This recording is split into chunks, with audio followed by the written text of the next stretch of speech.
no somos nosotros expertos en leyes, somos ciudadanos de a pie, somos algunos trabajadores, somos burócratas, y mucha gente que nos escucha tanto en Twitter Spaces como en el Spotify, que estamos ahorita. Un saludo a toda la gente en iHeartRadio.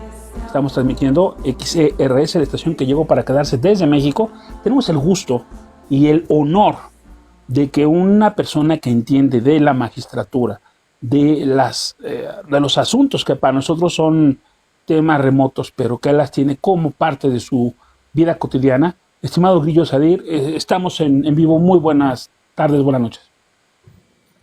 Muy buenas tardes, buenas noches a todos ustedes.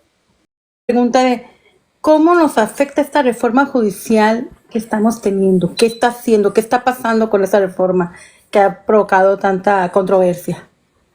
Bueno, es una excelente pregunta y creo que la respuesta la podemos dividir en dos fases. La primera, para poder entender de qué manera impacta esta reforma al sistema judicial mexicano, tenemos que comprender primero cuáles son las facultades que la Constitución le confiere a los poderes de la Unión y en qué consisten cada una de ellas, entendiendo que hay partes de la Constitución a las que les llamaremos cualidades pétreas, es decir, aquellas que no se pueden modificar. ¿Por qué? Porque lo que protege la Constitución, su regularidad y obediencia, son estas mismas. Tendríamos que entender que la reforma mal llamada judicial, ¿por qué? Porque no atiende ningún protocolo, procedimiento, mecanismo de la sustanciación de un procedimiento sometido ante el escrutinio de un juzgador, sino netamente busca reformar o reformó la manera de organizarse, de determinarse y las condiciones laborales del personal del Poder Judicial de la Federación, incluyendo a los ministros de la Suprema Corte de Justicia de la Nación y a los miembros del Tribunal Electoral del Poder Judicial de la Federación. Entendamos que la Constitución dice textual en su párrafo primero en el artículo 135 que la Constitución solo puede ser adicionada o reformada. Es decir, que solo puede adherirse a cuerpos de ley de igual jerarquía o mayor jerarquía que ella, como cuáles, como las convenciones internacionales y los tratados internacionales. Reformar como se ha venido haciendo a lo largo del tiempo, siempre y cuando cumpla con los mecanismos de regularidad, progresividad, sistematicidad, convencionalidad, idoneidad y modularidad. ¿Por qué modularidad? Porque la Constitución se divide en módulos o bloques constitucionales. En este sentido, la progresividad se tiene que garantizar, es decir, la mayor eficiencia con la mayor protección a los derechos humanos. En este entendido, la reforma judicial impacta en la sociedad, impacta en el pueblo de México, impacta en la forma en la que conocemos la administración pública de nuestra nación y la composición de la República Federal representativa, laica y democrática, como lo establece el artículo 40, como lo establece el 41 y como lo determina el 39 de la propia Constitución General de la República, en el momento en el que el Poder Legislativo y el Ejecutivo pretenden intervenir en elegir quién te va a revisar si tus actos cumplen con una regularidad constitucional, como son la Suprema Corte de Justicia de la Nación. Van a elegir quiénes van a determinar la legalidad y legitimidad de una elección, como lo es la Sala Superior del Tribunal Electoral del Poder Judicial de la Federación. Están eligiendo a los referees, están eligiendo a los contrapesos y están eligiendo a quienes deberían de supervisar que los poderes cumplan con su trabajo y sobre todo con los requisitos constitucionales.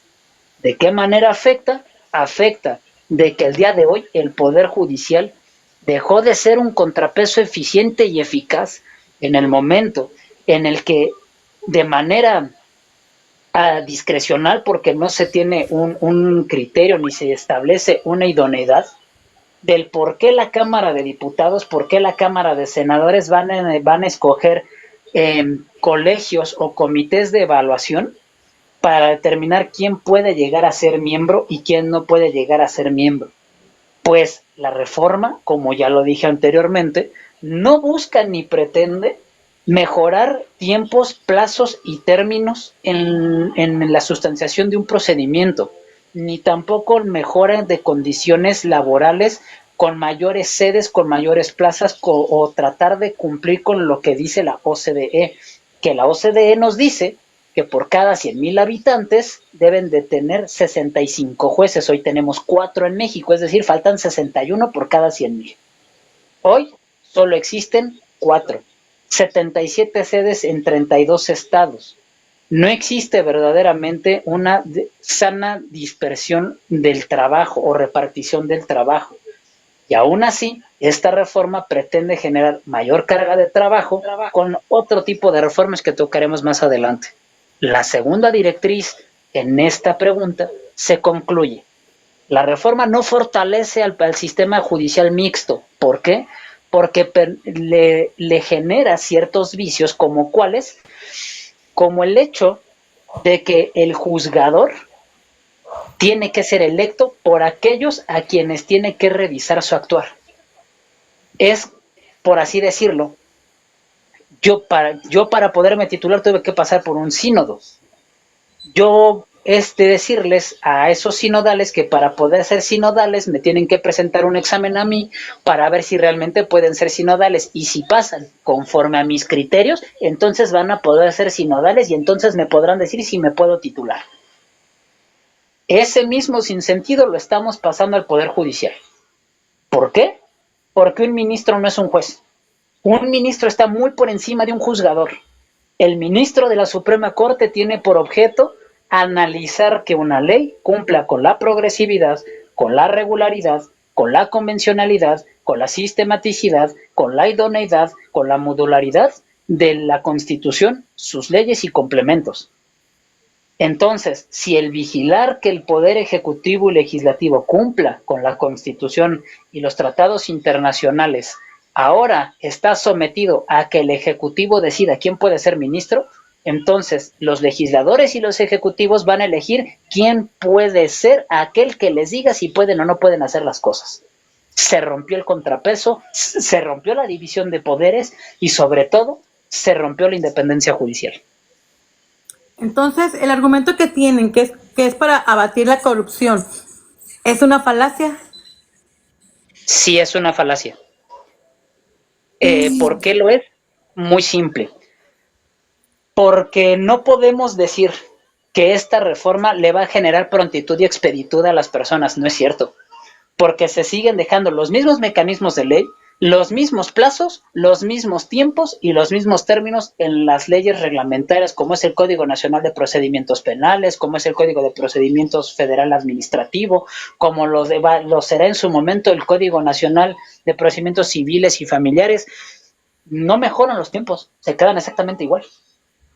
Bueno, y otra cosa que yo he escuchado mucho es que ahora sí que los jueces liberan delincuentes y que esta reforma lo va a abatir. Me gustaría que nos dieras la explicación de qué es lo que abarca, dónde abarca esta reforma. Si realmente los jueces son los que liberan los delincuentes, como tanto mencionan.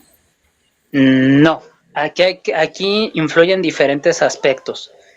En primer lugar, tenemos que entender que en un proceso penal intervienen otros elementos antes de llegar al conocimiento, al escrutinio de un juzgador. Vamos a ponerlo en un ejemplo rápido. Existen dos maneras de iniciar una carpeta o que se pueda llegar a judicializar. Cuando existe la flagrancia, entiéndase flagrancia en el momento de hacerlo, quiere decir que en ese momento los policías como primer intervinientes se percatan de la comisión de un delito y en ese momento lo ponen a disposición del Ministerio Público. El Ministerio Público, en términos de ley, tendrá que establecer su situación jurídica, es decir, si tiene los elementos suficientes para ponerlo a disposición de un juzgador. Para esto el Ministerio Público tiene que agotar elementos de prueba, tiene que agotar elementos de investigación que generen elementos de validez. ¿Cuáles son los elementos de validez? Tiempo, modo, lugar, circunstancia para generar un nexo causal. Es decir, cómo vinculo a la persona con el hecho que se le atribuye, con elementos de prueba que puedan exponerse ante el escrutinio de un juzgador, y entonces sí poder integrar la carpeta de investigación que se volverá causa penal, y entonces ahí podremos determinar si existen los elementos, por lo menos indiciarios, que nos establece el Código Nacional de Procedimientos Penales, para que en una audiencia de control se vincule a procedimiento. ¿Qué es lo que ocurre en muchas ocasiones? Existen violaciones al debido proceso, generalmente, ¿con qué? Con las contradicciones en el informe policíaco homologado, que es la documental pública que los policías tienen que llenar, en el que se describen sucesos al momento de haber acudido al lugar de los hechos, que se ponen a disposición del Ministerio Público. En el Registro Nacional de Detenciones puede llegar a haber inconsistencias en tiempo y circunstancia. En el momento de la integración de la carpeta, normalmente lo que sucede es que no se llegan con los medios probatorios que satisfagan los principios de idoneidad. ¿Qué es un principio de idoneidad? Que la prueba vaya ligada con el hecho que pretendo demostrar, y que esa prueba haya sido obtenida, primero, de forma lícita, segunda, que verdaderamente dé como resultado la comisión del delito. Si no es así, el juzgador desconoce lo que pasó antes de todos esos. La segunda manera de integrar una carpeta es, en este caso, la víctima presenta su denuncia o su querella, según corresponda. ¿Cuál es la diferencia? Que la denuncia puede llegar a solucionarse a través de un mecanismo de solución a los conflictos, la justicia restaurativa. La querella se persigue de oficio y el perdón no existe. Se hace la denuncia o la querella, el Ministerio Público se allega de los medios indiciarios, es decir, de todos los medios, mecanismos de investigación, tienen que recabar todos esos elementos, agotar sus líneas, llegarse de elementos indiciarios que comprueben el delito, pasarlo a un área de autorización que le dan el oficio para poderlo judicializar, remite la carpeta a los centros de justicia, en donde un juez de control dará fecha para la audiencia de control. En la audiencia de control es obligación de la Fiscalía velar por el interés social, no por la víctima. Ese es un error muy común. El Ministerio Público es el defensor de la representación social, y es su obligación acreditar la culpabilidad, como lo dice el artículo 20 constitucional. El que afirme está obligado a demostrarlo, y es obligación de la Fiscalía romper con la presunción de inocencia. Por lo tanto, la obligación de la Fiscalía es acreditar la existencia del delito y al mismo tiempo solicitar las medidas cautelares que vayan en proporción a la pena o a la conducta que se está pretendiendo juzgar. Cuando todos estos requisitos no se cumplen, evidentemente el juzgador, desde su principio imparcial, tiene que determinar qué es la mejor opción para ambos. ¿Por qué? Porque nuestra Constitución establece que eres inocente hasta que se demuestre lo contrario. Si la Fiscalía no acredita esos elementos, se tiene que dictar auto de no vinculación a proceso. En una sentencia se establecen medios de prueba, se establecen hechos, se establecen testimoniales, se analizan, se crean considerandos para poder llegar a un resolutivo. Si los medios de prueba no son lo suficientemente sólidos, pues se tiene que expedir una sentencia a favor del procesado. ¿Por qué? Por falta de elementos. Liberar a un delincuente, pues de entrada es un discurso muy popular, porque estaríamos hablando que la persona, para poder ser calificada como delincuente, fue juzgada, fue hallada culpable, se le acreditó la conducta delictiva, y una vez compurgada esa pena, se deja en libertad, cosa que no ha sucedido jamás. Pero lo interesante de esto es que ni la Fiscalía ni los ministerios públicos son parte de esta reforma judicial. A ellos no se les toca realmente. Si la causa raíz, lo que te entiendo es que si no se forma o se completan los requisitos generados por la Fiscalía, pues creo que ahí es donde podría iniciar si realmente se quisiera atacar la corrupción. ¿Es correcto? Es correcto. Creo que para poder hacer eficiente una reforma judicial, primero tendría que obedecer los estándares de la OCDE. ¿Qué dice la OCDE? Como ya se había comentado anteriormente, se tiene que ampliar el número de juzgadores por la densidad poblacional, es decir, 65 juzgadores por cada 100,000 habitantes. Esto al mismo tiempo obligaría a invertir el 3.3% del PIB y no el 0.03 como se viene haciendo. Se tendrían que contar con más de 77 sedes de las que se tiene. Se tendría que hacer una eficiencia también en las fiscalías. ¿Por qué? Porque la carga de un turno del Ministerio Público Federal excede. Simplemente un Ministerio Público puede llegar a atender hasta 35,000 carpetas en un solo turno. Entonces, ¿quién puede con esa carga de trabajo? No se puede. Si encima le agregamos el factor rotación de personal, pues también tenemos que entender que se llega un punto en el que se interrumpe el estudio y el análisis de esa misma carpeta. La profesionalización de los creadores de la ley.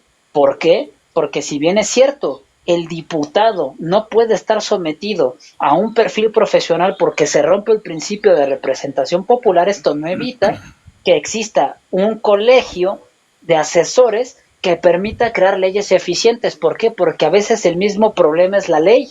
Voy a poner un ejemplo. De acuerdo a los estándares internacionales, incluso a la Convención Interamericana en materia de derechos humanos y a pronunciamientos de la Corte Interamericana en materia de derechos humanos, nos dice que la prisión preventiva no se puede seguir aplicando como una medida cautelar. Imaginémonos el sinsentido. Te castigo mientras veo si te debo castigar.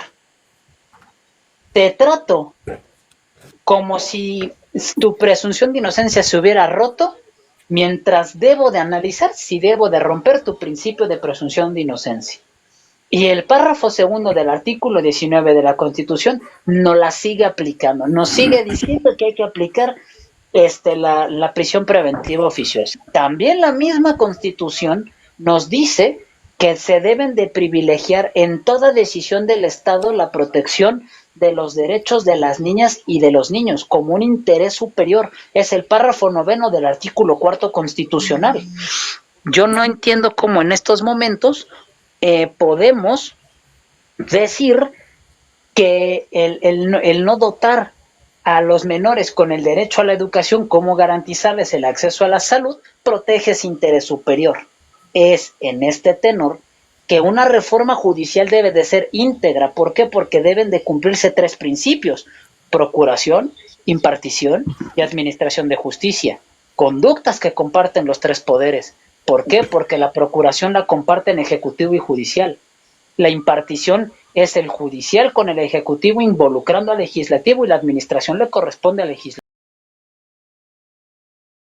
¿A quién dotar de recursos al Poder Judicial para poder trabajar en mejores condiciones? De 77 sedes que se tienen, 34 son rentadas, no tiene el patrimonio suficiente el Poder Judicial. Ministerios públicos no están fortalecidos. ¿Por qué? Porque no se ha invertido. Servicios periciales, Instituto de Servicios Periciales no se ha fortalecido, ni se ha acrecentado, ni se ha actualizado.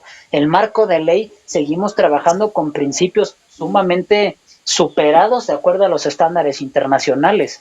Si queremos una adecuada impartición, procuración y administración de justicia, los 3 poderes tendrán que analizar qué es lo que les falta para llegar a las necesidades del pueblo mexicano. Lo que estoy escuchando entonces es que el legislativo, que es quien aprueba el presupuesto, ha estado ahorcando al Poder Judicial de cierta manera en estos últimos años con el presupuesto, porque no le está dando las herramientas y al final lo acusa de lo que no ha hecho a falta de, ¿no? Es correcto. Ok, y por ejemplo, ahorita que estamos hablando ya de la reforma, que también es algo que ha preocupado, es que hay mucho el tema de que el artículo 39, que México, que el pueblo es el que dice qué tipo de gobierno quiere, pero creo que cae en una falacia. Me gustaría que nos explicaras si realmente es así, porque también tenemos un artículo que defiende la división de poderes, ¿es correcto? Es correcto. ¿Esto cómo lo podemos interpretar? Toda ley tiene reglas de interpretación, es decir, no puedo interpretar la Constitución como interpreto un código penal. No puedo interpretar una ley reglamentaria como es la ley de amparo como interpreto el código administrativo. ¿Por qué? Porque cada ley tiene un fin y ese fin, de acuerdo a su objetivo, debe de tener una regla de aplicación y una regla de interpretación. La Constitución, para poder ser interpretada y en su consecuencia aplicada, debe de cumplir determinados principios. ¿Cuáles son? Primero, progresividad. ¿Qué quiere decir esto?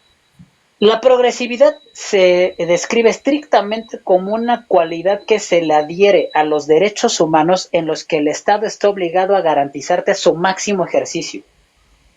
No puede crear ninguna ley ni puede modificar ningún artículo que lo restrinja o que lo reduzca. En consecuencia, debe y está obligado a garantizar el máximo ejercicio y su máxima protección. Sistematicidad. ¿Qué quiere decir esto? Y esta es la que nos importa. La sistematicidad te dice que un artículo te puede llevar o te puede ligar con otro artículo. Y estos artículos tienen que ser congruentes, tienen que ser armónicos. ¿Por qué? Porque estos artículos no están aislados. Si revisamos el capítulo de la soberanía, en la Constitución General de la República encontraremos un dato interesante. Hay 3 artículos que componen ese capítulo, el 39, el 40 y el 41.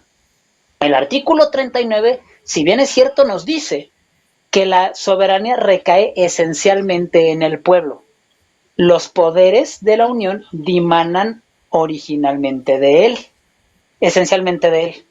El pueblo tiene el poder en todo momento de elegir o de cambiar su forma de gobierno. Pero el 40 dice, es voluntad del pueblo mexicano conformarse en una república federal representativa, laica y democrática. El 41 en su primer párrafo nos dice, la soberanía del pueblo se ejerce a través de los poderes de la Unión conforme lo dispone esta Constitución y las leyes reglamentarias aplicables en la materia. Es decir, la soberanía del pueblo la traspasa o la muda a los poderes de la Unión. ¿Por qué? El poder legislativo se divide en 2 cámaras. La Cámara de Diputados, que está construida con el fin de representar la voluntad de la mayoría de los ciudadanos. La Cámara de Senadores, que está diseñada para representar los intereses del Estado. El Ejecutivo, que tiene la facultad de establecer las directrices en materia de política externa e interna. Y el Judicial, que tiene la obligación de hacer valer la ley, su cumplimiento, satisfacción y armonía. En este sentido, el pueblo decidió ejercer a través del Poder Judicial la validación y la aplicación y sanción de la ley.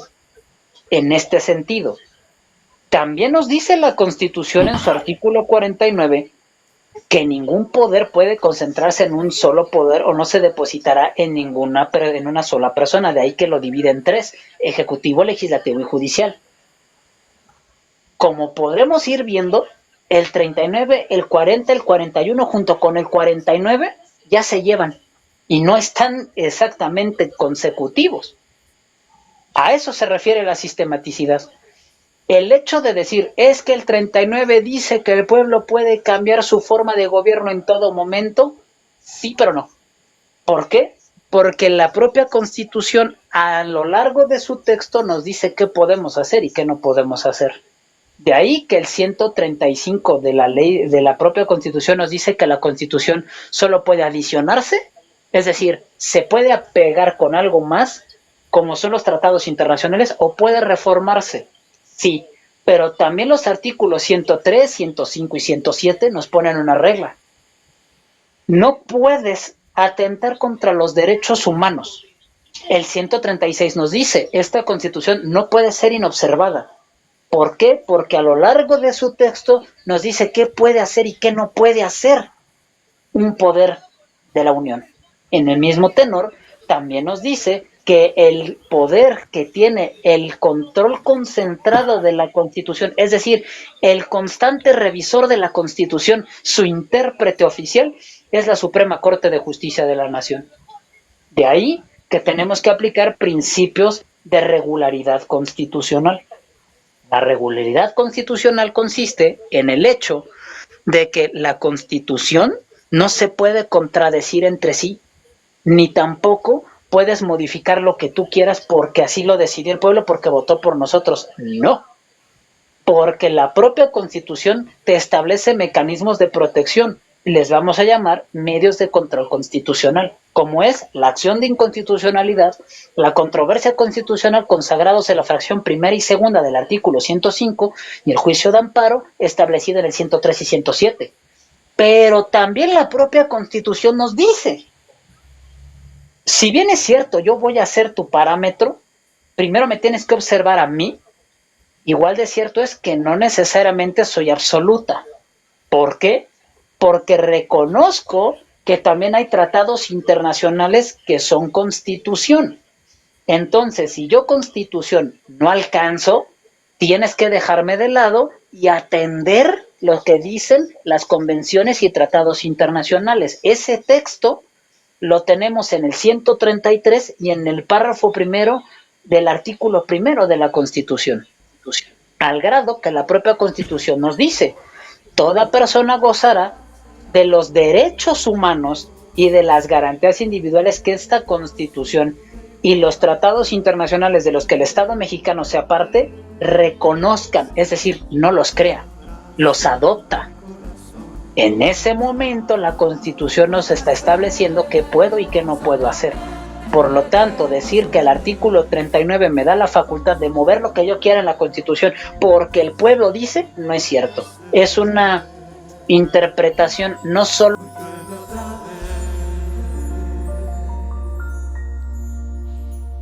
Yeah.